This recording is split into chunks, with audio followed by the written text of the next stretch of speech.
तो हेलो बच्चों, कैसे हैं आप लोग। उम्मीद करता हूँ आप बढ़िया होंगे। मैं मयंक आपका स्वागत करता हूँ आज की हमारी वन शॉट की क्लास में। तो आज हम देखने वाले हैं जो चैप्टर नंबर 9 है, उसके अंदर जो अपना फर्स्ट चैप्टर है यानी कि मैटर इन अवर सराउंडिंग्स, तो उसको हम आज निपटाने वाले हैं। चलिए शुरू करते हैं। तो सबसे पहला बात आती है मैटर इन अवर सराउंडिंग की मैटर क्या है। तो matter anything which occupies space and has some mass, कोई भी चीज जिसके पास कुछ ऑक्यूपाई करता हो, वो स्पेस कुछ ऑक्यूपाई करे और साथ ही साथ उसके पास कुछ मास हो। जैसे कि हवा हो सकती है, पानी हो सकता है, फूड हो सकता है, cloth, cloud, stars, planet, table, chair, fan etcetera. मतलब कुछ भी जो हमारे अराउंड जो हमें दिख रहा है वो सब क्या है, मैटर है, क्योंकि वो कुछ ना कुछ स्पेस और साथ में कुछ ना कुछ उसका मास रखता है। ठीक है। अब हम मैटर को भी क्लासिफाई कर सकते हैं, मतलब मैटर को भी डिवाइड कर सकते हैं। एक फिजिकल क्लासिफिकेशन कर सकते हैं, एक केमिकल क्लासिफिकेशन कर सकते हैं। फिजिकल क्लासिफिकेशन किस बेसिस पे करते हैं कि उसकी स्ट्रक्चर किस टाइप की है, मतलब अपीयरेंस कैसी है, वो किस स्टेट में एग्जिस्ट कर रहा है। ये केमिकल क्लासिफिकेशन मतलब केमिकली वो कैसा है।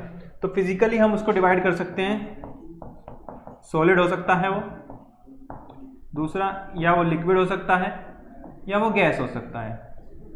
ठीक है। ये जनरली हम 3 स्टेट यही पढ़ते हैं किसी भी मैटर के लिए।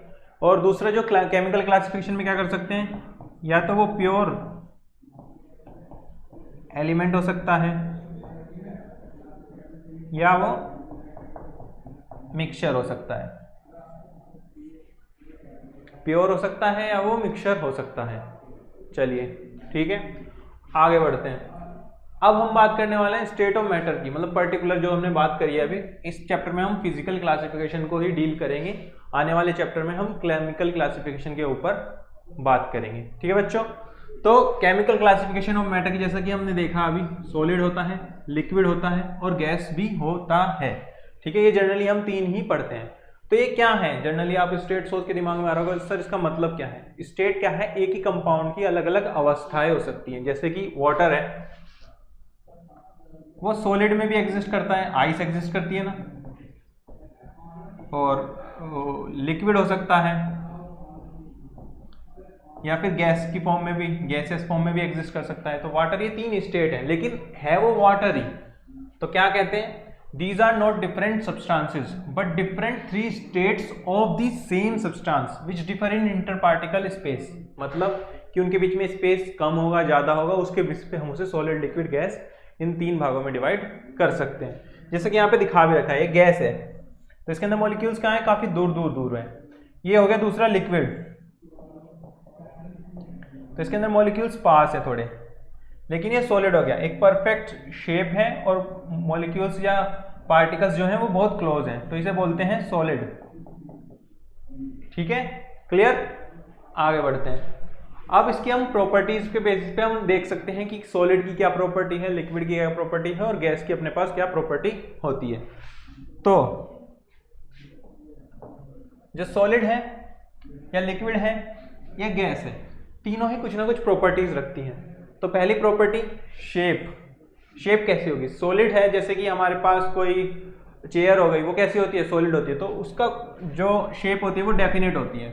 ठीक है। लिक्विड है, उसकी शेप इनडेफिनेट होती है, मतलब कि उसकी शेप कोई निश्चित नहीं है। जिस तरह में रखो, मतलब तुम छोटे पतीले में रखो या भिगोने में रखो तो उसके जैसा हो जाएगा शेप वाटर की यानी लिक्विड की, या फिर तुम किसी बोतल में रखोगे तो उसकी जैसी शेप हो जाएगी। तो उसकी शेप क्या है, इनडेफिनेट यानी नॉट फिक्स्ड। और इसी प्रकार से जो गैस है उसकी भी जो शेप होती है वो फिक्स नहीं होती है, वो भी क्या होती है, इनडेफिनेट होती है, मतलब कि नॉट फिक्स्ड। ठीक है बच्चों। अगली प्रॉपर्टी क्या है, वॉल्यूम। सॉलिड है, वॉल्यूम फिक्स होता है, मतलब मान लो एक क्यूब लिया तुमने एक लकड़ी का, तो उसका जो वॉल्यूम है वो फिक्स होगा, तो इसलिए वॉल्यूम क्या है, डेफिनेट है यानी कि फिक्स्ड है। लिक्विड का जो वॉल्यूम होता है वो फिक्स्ड होता है, जैसे 1 लीटर पानी है, उसमें जितना पानी है उतना ही होगा, मतलब वॉल्यूम उसका फिक्स होता है, तो ये क्या हो गया, डेफिनेट हो गया यानी फिक्स्ड हो गया। और गैस हो गई वो इनडेफिनेट होती है यानी उसका नॉट फिक्स्ड होता है वॉल्यूम। कैसे, अब गैस जो है वो एक छोटी पन्नी में हो, मतलब बड़े एटमॉस्फेयर में हमारे में फैली हुई है, तो इसका कोई वॉल्यूम नहीं है निश्चित। यहाँ पे इतने एरिया में ज़्यादा गैस भी हो सकती है, थोड़ी कम गैस भी हो सकती है, इसका मतलब इनडेफिनेट होती है। अगला क्या है, कंप्रेसिबिलिटी। कंप्रेसिबिलिटी मतलब किसी चीज़ को कैसे हम कंप्रेस कर सकें, दबा सकते हैं। तो जो सॉलिड पार्टिकल है वो हाईली इनकम्प्रेसिबल है, मतलब उसे दबाया नहीं जा सकता। लेकिन जबकि लिक्विड को हम थोड़े हद तक कंप्रेस कर सकते हैं, लेकिन बहुत ज़्यादा कंप्रेस नहीं कर सकते। लेकिन गैसेस को हम बहुत ज़्यादा कंप्रेस कर सकते हैं। जैसे कि आपने देखा होगा जो आपके घर में एलपीजी आ रही है, यानी कि जो गैस है एक तरीके से जिससे खाना बनाते हैं, वो सिलेंडर के अंदर हम भर सकते हैं, तो उसे कंप्रेस करके भर देते हैं, उसके अंदर बहुत सारे गैस आ जाती है एक सिलेंडर के अंदर, तो इसलिए हाईली कंप्रेसिबल है। अगली बात करते हैं डेंसिटी की। डेंसिटी क्या है, मतलब कि कितना मास पर यूनिट वॉल्यूम रखा है या ऑक्यूपाई कर रखा है, तो उसे डेंसिटी कहते हैं। तो जो सॉलिड होती है उसकी डेंसिटी होती है हाई, जबकि जो लिक्विड है उसकी डेंसिटी कम होगी, और जो गैस होगी उसकी डेंसिटी बहुत कम होती है। क्या होती है, बहुत कम होती है। तो अगली की बात करते हैं। अगला क्या है, फोर्स बिटवीन कंस्टिट्यूएंट पार्टिकल्स, मतलब कि सॉलिड, लिक्विड, जो गैस, ये तीन हमने पार्टिकल्स पढ़े हैं, इनके बीच में जो पार्टिकल्स प्रेजेंट होंगे जिससे ये मिलके बने हैं, उनके बीच में फोर्सेस कैसे होंगी। जो सॉलिड है उसके बीच में बहुत ज़्यादा स्ट्रॉन्ग फोर्स होते हैं, तभी तो वे मॉलिक्यूल्स बहुत ज़्यादा पास पास होते हैं। जबकि लिक्विड में जो फोर्स होती है वो थोड़ी वीक होती है, तो इसलिए मॉलिक्यूल थोड़े थोड़े दूर होते हैं, तो इसलिए वो लिक्विड स्टेट में एग्जिस्ट कर रहा है। लेकिन जो गैसेज हैं उसके अंदर फोर्स बहुत कम है, तभी तो वे मॉलिक्यूल्स बहुत ज़्यादा दूर दूर हैं। समझे नहीं बच्चे, ठीक है। एग्जाम्पल देख लेते हैं अब इनके कुछ। सॉलिड के एग्जाम्पल क्या हो सकता है, आयरन हो सकता है, मतलब लोहे की कोई रॉड है या लोहा है वो एक सॉलिड है। दूसरा कोई पत्थर है वो सॉलिड है। कोई वुड यानी जो लकड़ी का टुकड़ा है या लकड़ी है वो क्या है, सॉलिड होता है वो भी। लिक्विड में अब क्या आ सकते हैं, वाटर, आपको पता है वाटर कैसा होता है, लिक्विड होता है। मिल्क, वो भी लिक्विड होता है। ब्लड हमारा जो है, जो हमारे बॉडी में फ्लो करता है, वो भी क्या होता है, लिक्विड स्टेट में होता है। अगला गैस की बात करें तो हवा जो है वो सारी गैस कहलाती है। हाइड्रोजन गैस हो गई, ऐसे नियोन गैस हो गई, आर्गन गैस हो गई, ये सब क्या है, गैसेज हैं। क्लियर एकदम बच्चा, आगे बढ़े। चलिए अगला बढ़ते हैं। सबसे ये क्वेश्चन आया आपके सामने, क्या कहता है question, why does a gas fill completely the vessel in which it is kept. क्यों, क्योंकि गैस जो है वो तेजी से फैल जाएगी। क्या कहता है, this happens because of fast diffusion. मतलब फास्ट डिफ्यूजन मतलब गैस बहुत ज्यादा डिफ्यूज हो जाती है, फैल जाती है बहुत जल्दी जल्दी उसके पार्टिकल्स गैस के। तो जो नंबर ऑफ वैकेंट स्पेसेस और voids in the gases state is very large. तो जो स्पेस होगा गैसेस पार्टिकल के बीच में वो बहुत ज़्यादा लार्ज होगा, तो पार्टिकल्स बहुत अच्छे से फैलेंगे। इसका मतलब क्या है कि जो particles of gas move at a very fast speed, बहुत तेज स्पीड से फैलेंगे या भागेंगे, तो उसकी वजह से वो कंप्लीटली फिल कर देंगे वेसल को जिसके अंदर गैस को रखा जाए। मान लो ये कंटेनर है, इसके अंदर हमने गैस भर दी, और गैस भरने के बाद क्या होगा, गैस के पार्टिकल हर जगह ऐसे फैल जाएंगे, क्योंकि ये कंटेनर मान लो बंद है, तो गैस के पार्टिकल हर जगह फैल जाएंगे। कैसे आएंगे, फिर डिफ्यूज होकर सारी जगह इक्वली फैल जाएंगे।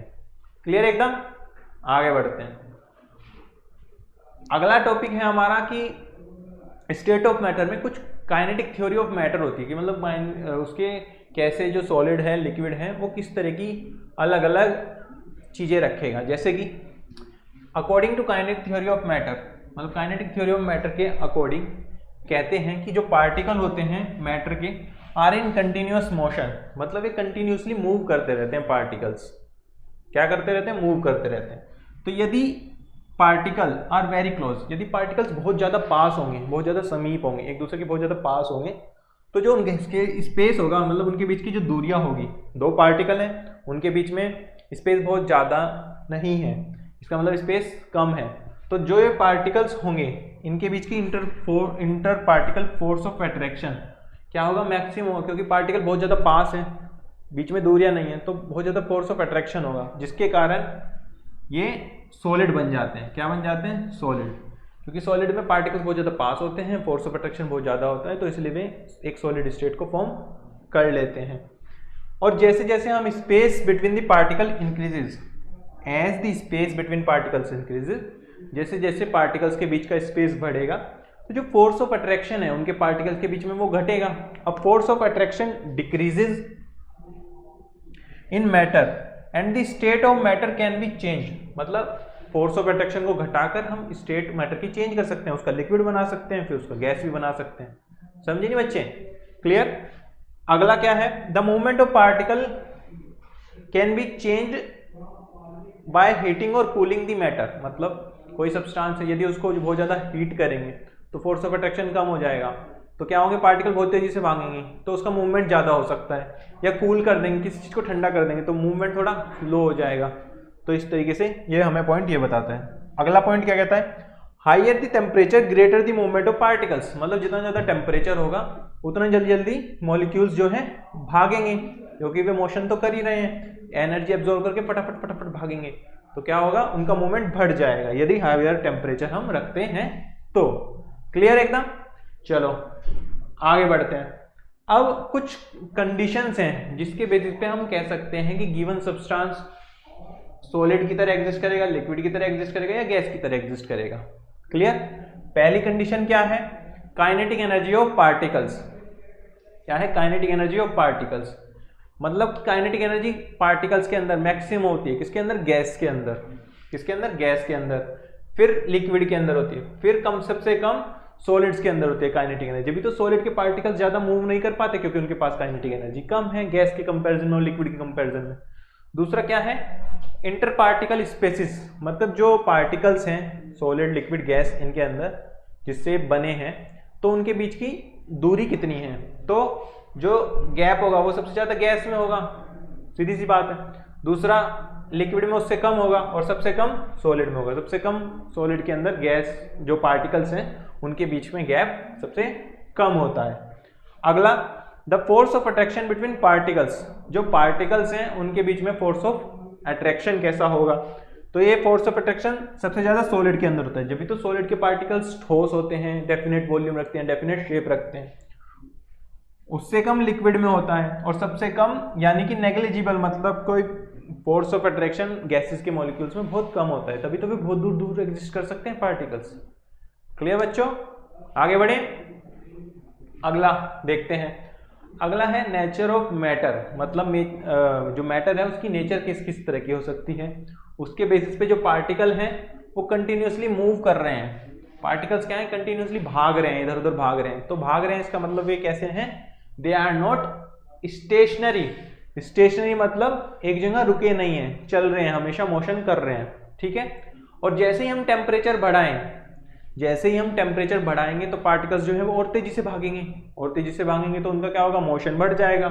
तो ये यहाँ पे कह रहा है the motion of particles can be increased. जो अब यहाँ पे देखो एक फिगर दिखा रखी है, इसके अंदर क्या कह रहे हैं? ये कोल्ड है, मतलब कोल्ड एटमॉस्फेयर दे रखा है हमने, मतलब ठंडा है ये, और यहाँ पे हॉट है। तो क्या है? कोल्ड से ज्यादा हॉट, मतलब कोई ठंडी चीज से ज्यादा गर्म चीज ज्यादा गर्म होती है, तो इसका मतलब गर्म चीज का टेम्परेचर ज्यादा है। तो उसका यदि टेम्परेचर ज्यादा है तो वहां पे पार्टिकल्स का मोशन ज्यादा हो रहा है, मतलब पार्टिकल्स ऐसे दूर दूर है। लेकिन इसके अंदर क्या है? बहुत ज्यादा पार्टिकल पास है, क्योंकि यहाँ पे टेम्परेचर लो है। समझे बच्चों? जैसे जैसे टेम्परेचर बढ़ाओगे तो पार्टिकल्स जो है वो फास्ट फास्ट मूव करेंगे, फटाफट मूव करेंगे। क्लियर? दूसरा टर्म आती है डिफ्यूजन। ये बहुत इंपॉर्टेंट टर्म है।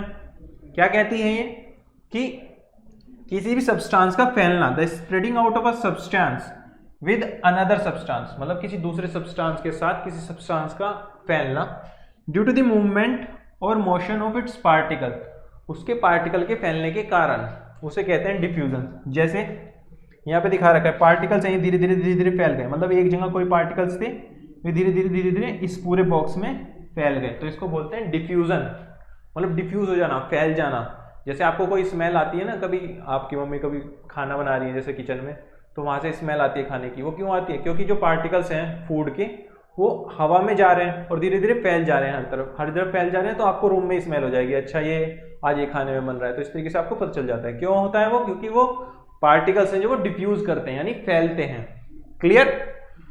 तो यहाँ पे गैसेस के लिए जनरली हम डिफ्यूजन की बात करते हैं, क्योंकि गैसेस में पार्टिकल्स दूर दूर होते हैं तो इजीली मूव कर सकते हैं, तो इसलिए हम डिफ्यूजन की बात जनरली गैसेस के लिए करते हैं। तो गैसेस जो है डिफ्यूज वेरी रैपिडली, बहुत तेजी से डिफ्यूज होती हैं, यानी फैलती हैं किसी भी जगह। और डिफ्यूजन को हम देख सकते हैं inversely proportional to root of density, यानी जिसकी कितनी कम डेंसिटी होगी वो उतना ज्यादा डिफ्यूज होगा। और हमने अभी पीछे पढ़ा है गैस की क्या थी, सबसे कम डेंसिटी थी, फिर लिक्विड की थी, फिर सॉलिड की थी। सॉलिड की सबसे ज्यादा डेंसिटी, सबसे ज्यादा डेंसिटी इसका मतलब सबसे कम डिफ्यूजन, सबसे कम डिफ्यूजन तो सॉलिड का रेट ऑफ डिफ्यूजन सबसे कम, फिर लिक्विड का, फिर गैस का। क्लियर एकदम?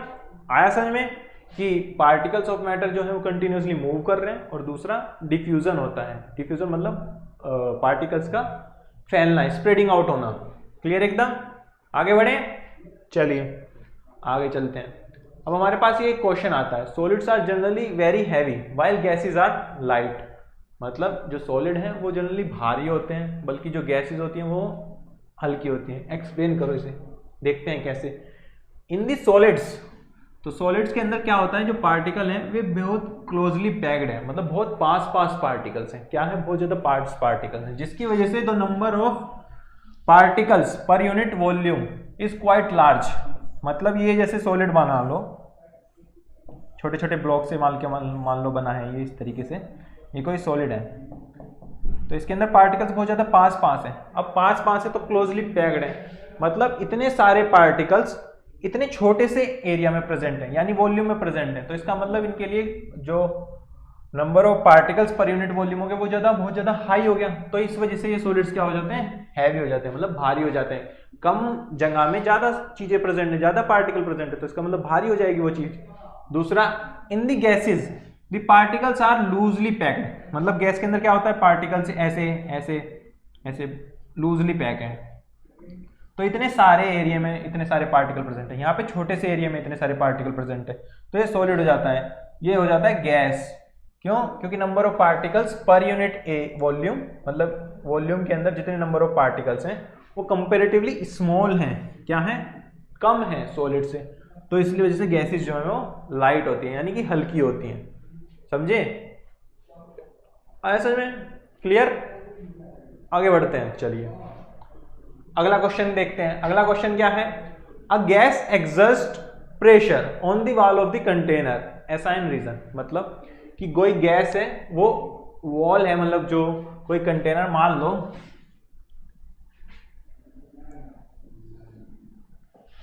लो कि ये कोई कंटेनर है यहाँ पे, मतलब कोई बक्सा हो गया, कोई डिब्बा हो गया, उसके अंदर गैस पार्टिकल्स बहुत ज़्यादा प्रेजेंट है। यहाँ पे मान लो ये पार्टिकल्स हैं, डॉट से मैं रिप्रेजेंट कर रहा हूँ, ये गैस के पार्टिकल्स हैं।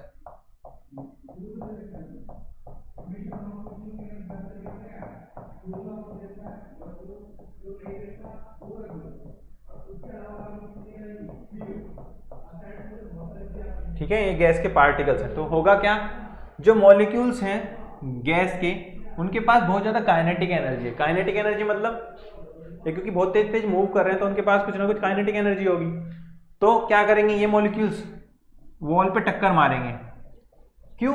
शांत तो बैठे नहीं है, मोशन कर रहे हैं, फटाफट भाग रहे हैं अंदर, और अंदर भाग रहे हैं, बेचैन हो रहे हैं कि ये जो वो है डिब्बा, इसके अंदर टकराएंगे, जगह जगह टकराएंगे। तो क्या करेंगे, they strike the walls of the container with certain force and impart momentum to them.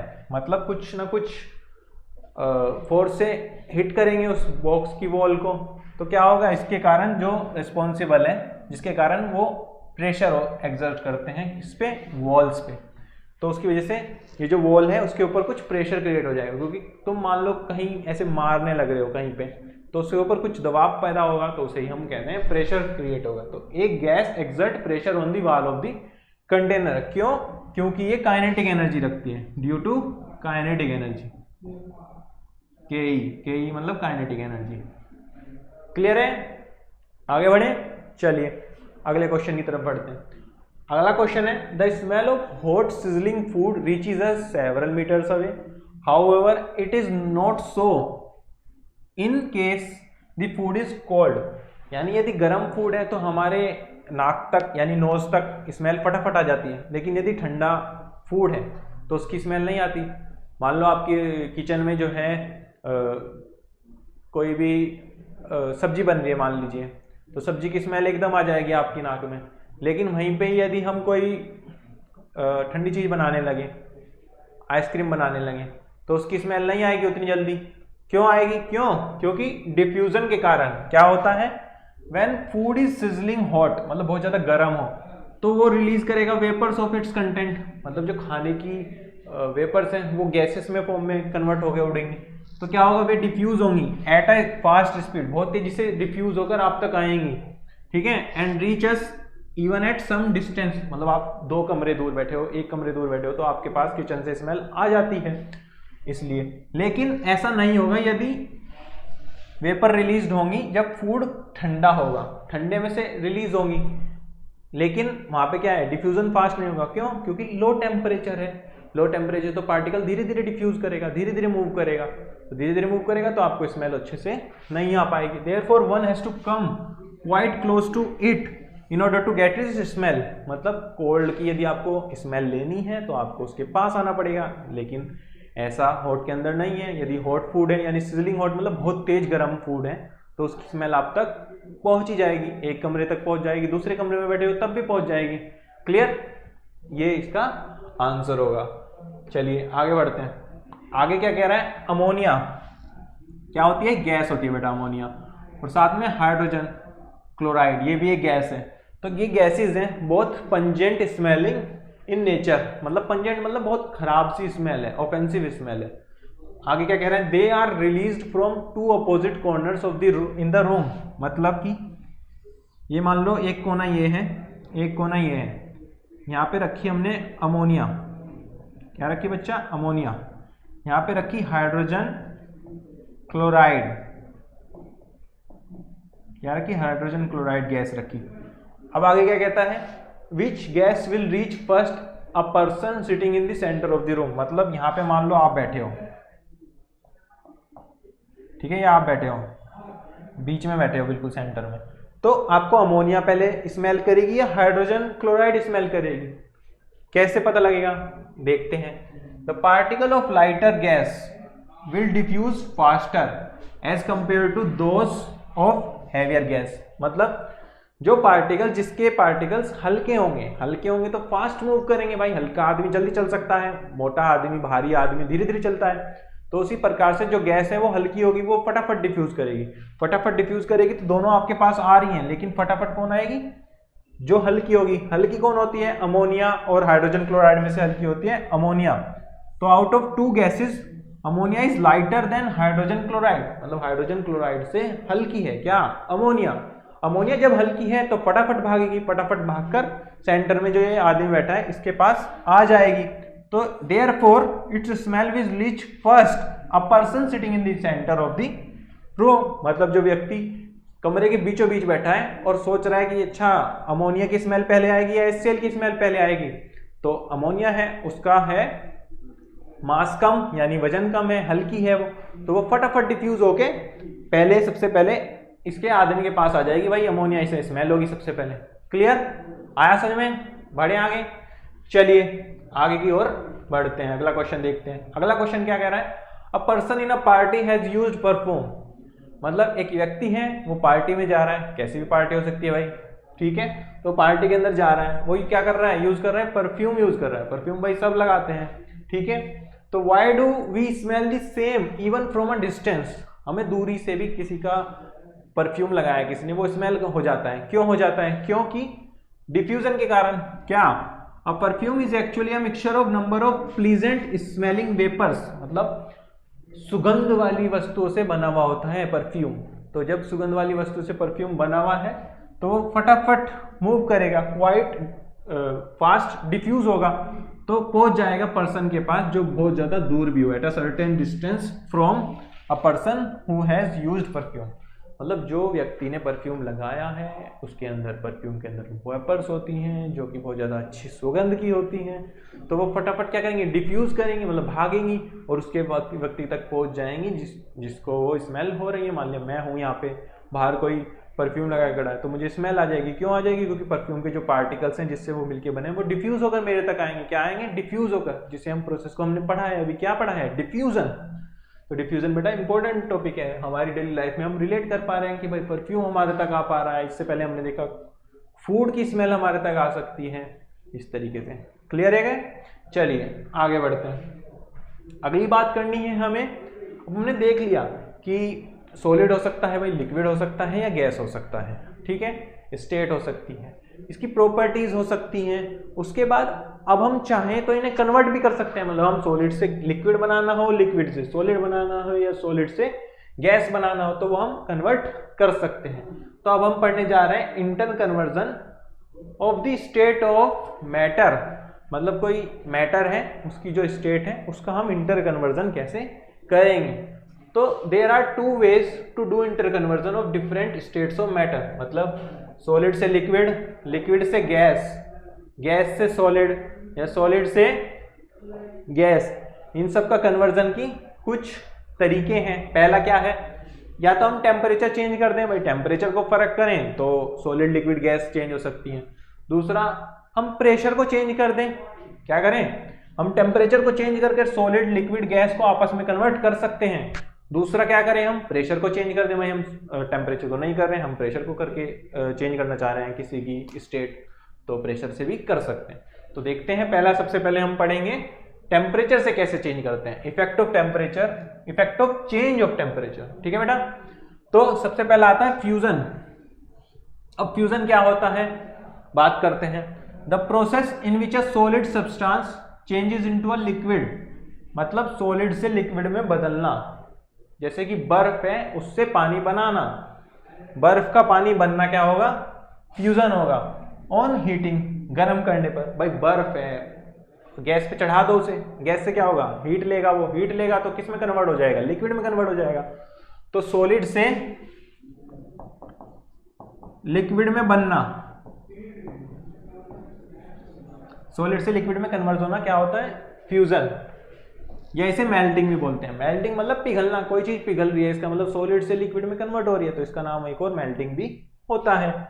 और जिस टेम्परेचर पर ये सॉलिड मेल्ट होगा उसे कहते हैं melting point of the substance, यानी जिस टेम्परेचर पर कोई भी सॉलिड मेल्ट होने लगे लिक्विड के अंदर, उस टेम्परेचर को कहेंगे उसका मेल्टिंग पॉइंट। और ये ऐसा कब होता है, एटमॉस्फेरिक प्रेशर, मतलब जो प्रेशर हमारे एटमॉस्फेयर में है उस प्रेशर पर यदि सॉलिड लिक्विड में कन्वर्ट हो रहा है तो उस टेम्परेचर को बोलेंगे मेल्टिंग पॉइंट। क्या बोलेंगे, मेल्टिंग पॉइंट।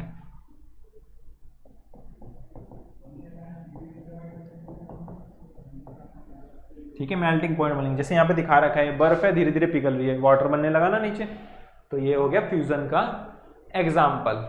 क्लियर बच्चा, चलो अगला देखते हैं। अगला है वेपोराइजेशन, यानी भाप बनना। क्या दिख रहा है, पतीला, पतीले के अंदर है पानी, पानी को क्या कर रहे हैं हम, हीट दे रहे हैं, हीट दे रहे हैं तो क्या भाप बन रही है, ये इसके अंदर बॉयल हो रहा है, क्या हो रहा है, बॉयल हो रहा है। ठीक है, तो देखते हैं। The process in which a liquid substance changes into gas, मतलब लिक्विड से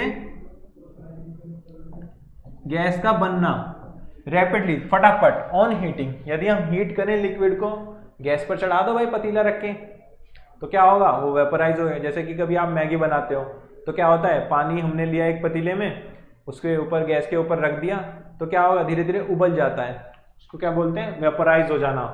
क्या कहते हैं, वेपोराइजेशन या बॉइलिंग, बॉइलिंग भी इसे बोलते हैं, उबलना। और जिस टेम्परेचर पे ये होता है उस टेम्परेचर को एट एटमॉस्फेरिक प्रेशर पे बॉइलिंग पॉइंट कहा जाता है। जैसे हमने अभी मेल्टिंग पॉइंट देखा कि जिस टेम्परेचर पे कोई सॉलिड सब्सटेंस मेल्ट हो रहा है, ठीक उसी प्रकार से यदि कोई लिक्विड वेपर में कन्वर्ट हो रहा है, जिस टेम्परेचर पे वो वेपराइज होना स्टार्ट हुआ है उसे कहते हैं बॉइलिंग पॉइंट। क्या कहते हैं, बॉइलिंग पॉइंट। जनरली जो वाटर है उसका जो बॉइलिंग पॉइंट होता है, बॉइलिंग पॉइंट को बीपी से रिप्रेजेंट करते हैं, वो होता है 100 डिग्री सेल्सियस। क्या होता है, 100 डिग्री सेल्सियस। क्लियर है बच्चा, आगे बढ़ते हैं। अगला है कंडेंसेशन। कंडेंसेशन क्या है, गैस का लिक्विड में बदलना। क्या है, the process of changing a gas और vapour to a liquid by cooling is called condensation. जहां पे जो गैस है वो कूल्ड इनफ हो जाएगी by lowering its temperature, and it is the reverse of vaporisation. मतलब कंडेंसेशन कर देना, गैस से लिक्विड में बदल जाना। क्या, गैस से लिक्विड का बदल जाना, वो क्या है, कंडेंसेशन।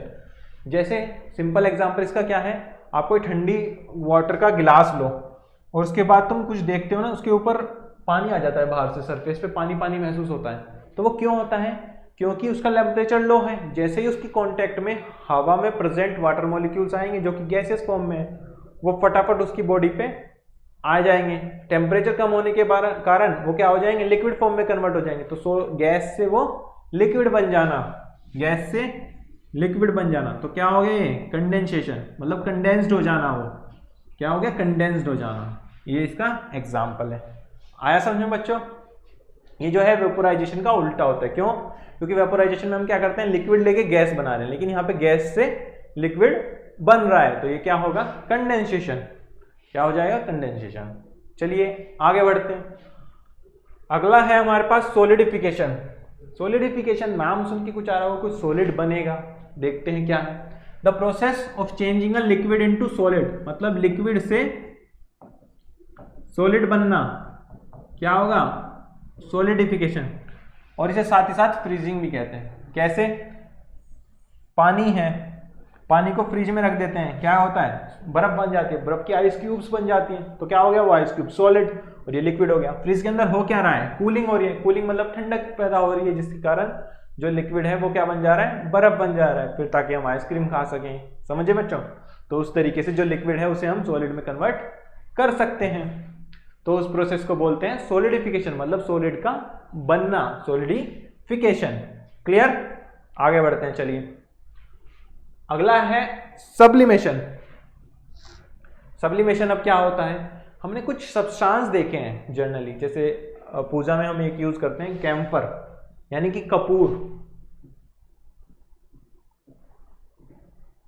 क्या बच्चों, कपूर यूज करते हैं। क्या होता है वो, हीट करें यदि हम कपूर को, वो सॉलिड का होता है, सॉलिड के एक वाइट कलर का सॉलिड होता है, उसको यदि यूज करें या फिर दिया में हम यूज करें तो क्या बन जाता है, वो डायरेक्ट गैस बन जाता है। कभी आप उसे नहीं देखो कि वो लिक्विड में कन्वर्ट हो रहा है, वो सीधा गैस ही बन जाता है। तो इस तरीके से जो प्रोसेस जिसके कारण सॉलिड कन्वर्ट हो जाए गैस के अंदर without changing to liquid state, मतलब सॉलिड से गैस बन जाना, लिक्विड फॉर्म बने बिना, मतलब सॉलिड से गैस बन रहा है, लिक्विड बीच में नहीं फॉर्म हो रहा है, डायरेक्ट सॉलिड से गैस बन जाना, क्या हो गया, सब्लिमेशन। क्या हो जाएगा बच्चा, सब्लिमेशन। यहाँ पे लिखा है the common substance which undergo sublimation आज, जैसे कि अमोनियम क्लोराइड नाम का एक कंपाउंड होता है, वो भी क्या होता है, डायरेक्ट सब्लाइम हो जाता है, मतलब कि सॉलिड से डायरेक्ट गैस बन जाएगा। दूसरा आयोडीन, आयोडीन भी क्या होती है, सब्लाइम हो जाती है, मतलब सॉलिड से सीधा गैस बन जाती है। कैम्फर ये हमने देख लिया। नेफ्थलीन होती है, जो एंथ्रासीन होती है। नेफ्थलीन मतलब कुछ जैसे बेड वगैरह में हम अपने कपड़े रखते हैं ना, तो उसको ताकि जम्स ना हो, एक नेफ्थलीन की बॉल डाली होती है, छोटी छोटी गोल गोल, तो वो क्या होती है, आप डालते हो और कुछ समय बाद जब खोलोगे अपना बेड वगैरह, उसके अंदर सामान रखा था जो आपने निकालने के लिए, तो क्या देखोगे वो पैकेट खाली हो जाता है। क्यों हो जाता है, क्योंकि वो पहले सॉलिड था, वो डायरेक्ट गैस बन गया, क्या हो गया, सब्लाइम हो गया, तो इसको बोलते हैं सब्लिमेशन। क्लियर है बच्चों? आगे बढ़ते हैं। अगला बात करते हैं, अब एक टॉपिक आता है लेटेंट हीट। लेटेंट हीट मतलब छुपी हुई हीट होती है। क्या होती है, छुपी हुई हीट होती है, उसको बोलते हैं लेटेंट हीट। क्या होती है, heat required by a substance to change its state without rise in temperature is called hidden heat. मतलब किसी भी सब्सटेंस को अपनी स्टेट चेंज करने के लिए जितनी हीट की जरूरत होती है, अपना टेम्परेचर को मेंटेन करती है, मतलब एक फिक्स टेम्परेचर रखेगी। मतलब कि ऐसे ये हीट ले रहा है, ये कोई सब्सटेंस है, ये टेम्परेचर लेने लग रहा है, हीट लेने लग रहा है, तो ऐसे बढ़ेगा, लेकिन जब स्टेट चेंज होगी तो टेम्परेचर क्या होगा, कांस्टेंट रहेगा। इस तरीके से बढ़ने लग रहा है धीरे धीरे, फिर टेम्परेचर कांस्टेंट है और चेंज हो गया। सॉलिड था, टेम्परेचर कांस्टेंट हुआ, यानी हीट ली, हीट लेके उसके पार्टिकल्स जैसे तैसे करके एडजस्ट हुए, फिर सॉलिड से लिक्विड बन गया। तो क्या बन गया, लिक्विड बन गया। यहाँ पहले सॉलिड था, ठीक है, यहाँ पे हम हीट दे रहे हैं, तो हीट देने लग रहे हैं, सॉलिड लिक्विड में कन्वर्ट हो जा रहा है, और जब कन्वर्ट होता है उसको बोलते हैं लेटेंट हीट। क्या बोलते हैं, लेटेंट हीट। तो दो तरह की लेटेंट हीट हम पढ़ेंगे, latent heat of fusion, latent heat of vaporisation. मतलब फ्यूजन मतलब जो सॉलिड से लिक्विड में कन्वर्ट करने के लिए हो, और वेपोराइजेशन जो लिक्विड से गैस में कन्वर्ट होने के लिए जो लेटेंट हीट होगी, उसको हम स्टडी करेंगे। क्लियर बच्चा? आगे बढ़ते हैं। बात करने जा रहे हैं सबसे पहले लेटेंट हीट ऑफ फ्यूजन, यानी कि सॉलिड से लिक्विड में बदलने के लिए जो हीट लगती है उसके बारे में बात करने जा रहे हैं। तो क्या होती है ये, the amount of heat required to convert 1 kilogram of solid into liquid, मतलब 1 किलोग्राम सॉलिड को लिक्विड में कन्वर्ट करने के लिए जो हमें हीट लगेगी बिना टेम्परेचर को बढ़ाए उसे बोलते हैं लेटेंट हीट ऑफ फ्यूजन। क्या बोलते हैं? Latent heat of fusion. जो लेटेंट है फ्यूजन जो आइस की होती है जनरली वो होती है 334 किलो जूल पर किलोग्राम, मतलब 1 किलोग्राम के लिए हमें 334 किलो जूल एनर्जी देनी पड़ेगी ताकि हम उसे लिक्विड में कन्वर्ट कर सकें। और जो अलग अलग सब्सटेंसेस हैं उनकी अलग अलग हीट ऑफ फ्यूजन होती है, लेटेंट हीट ऑफ फ्यूजन अलग अलग होती है। जैसे कोई सब्सटेंस अलग है उसकी लेटेंट हीट ऑफ फ्यूजन अलग होगी, दूसरा कोई सब्सटेंस है उसकी लेटेंट हीट ऑफ फ्यूजन अलग होगी। तो इस तरीके से जो लेटेंट हीट ऑफ फ्यूजन है वो सब सब्सटेंसेस की अलग अलग होती है। क्लियर? आगे बढ़ते हैं। अगला है लेटेंट हीट ऑफ वेपराइजेशन। क्या है लेटेंट हीट ऑफ वेपराइजेशन? मतलब कि लिक्विड से वेपर और गैस में बदलना। वेपराइजेशन मतलब यही होता है, अभी हमने देखा कि लिक्विड से गैस या वेपर में कन्वर्ट होना। तो होता क्या है? The amount of heat required to convert 1 kilogram of liquid in vapours form without rise in temperature, मतलब बिना अपना टेम्परेचर में बढ़ाए टेम्परेचर को, वो डायरेक्ट लिक्विड से गैस में कन्वर्ट हो रहा है। क्या हो रहा है? वेपराइज हो रहा है। तो उसको बोलते हैं लेटेंट हीट ऑफ वेपराइजेशन। और जनरली जो लेटेंट हीट ऑफ वेपराइजेशन है वाटर के लिए वो होती है 2 to 5 किलो जूल पर किलोग्राम, मतलब 1 किलोग्राम लिक्विड के लिए 2 to 5 किलो जूल एनर्जी हमें देनी होगी। क्या होगी? इतनी एनर्जी हमें देनी होगी। और ये भी जो अलग अलग सब्सटेंस हैं उनके लिए अलग अलग हीट ऑफ वेपराइजेशन यानी लेटेंट हीट ऑफ वेपराइजेशन होती है। समझे? जैसे कोई लिक्विड है उसके लिए दिस पर्टिकुलर है, मतलब ये पर्टिकुलर वैल्यू पे वो वेपराइज होगा, इसके लिए कुछ अलग पर्टिकुलर वैल्यू पे वो वेपराइज होगा। तो उस तरीके से अलग अलग सब्सटेंसेस की जो है अलग अलग लेटेंट हीट ऑफ वेपराइजेशन होती है। क्लियर एकदम बच्चों? आगे बढ़ते हैं। अगला हमारे पास ये क्वेश्चन आता है। क्या क्वेश्चन आता है? Why is water liquid at room temperature? कि वाटर जो है वो लिक्विड है किस पर? रूम टेम्परेचर पर। तो इसका आंसर क्या होगा? जो water is a liquid at room temperature यानी 25 डिग्री सेल्सियस को जनरली हम रूम टेम्परेचर लेते हैं, तो उस पर क्या होगा? वाटर लिक्विड होता है। उसके कुछ कारण है। पहला कि जो इंटरमोलिक्यूलर फोर्स है प्रेजेंट इन H2O के मॉलिक्यूल, मतलब एक H2O का मॉलिक्यूल ये हो गया, देखो ऐसे, दूसरा H2O का मॉलिक्यूल ये हो गया, तीसरा ये हो गया, चौथा ये हो गया। इस तरीके से बहुत सारे H2O के मॉलिक्यूल हैं। तो जो इनके बीच में फोर्स ऑफ अट्रैक्शन है वो क्या होती है? वो अच्छी होती है। इस वजह से क्या है, ये लिक्विड में एग्जिस्ट कर रहे हैं रूम टेम्परेचर पे। दूसरा क्या है कि latent heat of vaporisation water की वो बहुत ज़्यादा है। अभी हमने देखी वेपराइजेशन की लेटेंट हीट कितनी आई थी? अराउंड 2 to 5 के अराउंड है किलो जूल पर किलोग्राम के लिए। तो जो कि रूम टेम्परेचर पर अवेलेबल नहीं है, यानी रूम टेम्परेचर पर इतनी एनर्जी नहीं है हमारे सराउंडिंग में कि वो वाटर को गैस बना सकें। क्यों? क्योंकि लेटेंट हीट ऑफ वेपराइजेशन यानी जो हीट उसे चाहिए लिक्विड से गैस बनने के लिए वो बहुत ज़्यादा है। तो इसका मतलब वो काम नहीं कर पाएगी। भाई कोई चीज़ चाहिए इतनी एनर्जी और उससे कम एनर्जी है नेचर में, जिसकी वजह से वो लिक्विड में ही रह रहा है। समझे? इस वजह से वो लिक्विड में होता है water at room temperature. Therefore water does not boil at room temperature, मतलब इसी कारण से जो वाटर है वो बॉयल नहीं होता, मतलब गैस में कन्वर्ट नहीं होता लिक्विड से रूम टेम्परेचर। किस पर? रूम टेम्परेचर पर। क्लियर? आगे बढ़ते हैं। अगला क्वेश्चन है what happens to the heat energy, मतलब हीट एनर्जी पर क्या प्रभाव पड़ेगा which is supplied to solid once is start melting, मतलब कोई सॉलिड मेल्ट होने लगा तो हीट एनर्जी पर क्या होगा? तो क्या होगा देखते हैं। जो heat energy supplied is taken up by solid particles, मतलब जो हम हीट एनर्जी देंगे वो सॉलिड के जो पार्टिकल्स हैं वो हीट एनर्जी को ले लेंगे और उसकी मदद से क्या होगा? वो सॉलिड मेल्ट होने लगेगा या फ्यूज होने लगेगा, और इसे हम बोलते हैं latent heat of fusion. Latent heat of fusion क्या पढ़ा हुआ है हमने? 2 स्लाइड पहले पढ़ा है क्या, कि जितनी हीट चाहिए हमें सॉलिड से लिक्विड में बनने पे, और यहाँ पे कह रहा है कि स्टार्ट्स मेल्टिंग, जब वो मेल्ट होने लगेगा तो मतलब जितनी हीट देंगे वो लेटेंट हीट ऑफ फ्यूजन की तरह काम करेगा और सॉलिड को मदद करेगा लिक्विड फॉर्म में कन्वर्ट होने के लिए। क्लियर? आगे बढ़ते हैं। अगला क्वेश्चन क्या है?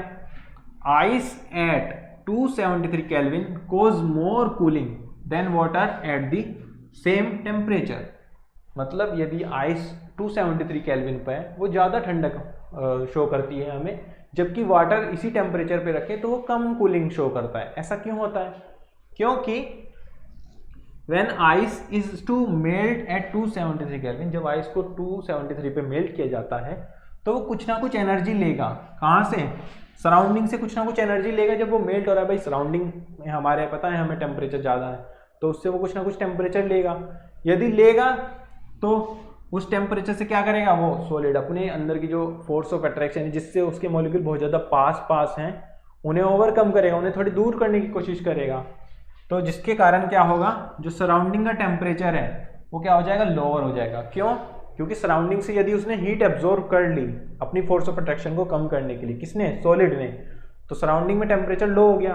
तो टेम्परेचर लो हो गया तो हमें क्या महसूस होगी? कूलिंग महसूस होगी। क्या होगी? कूलिंग महसूस होगी। So cooling is noticed.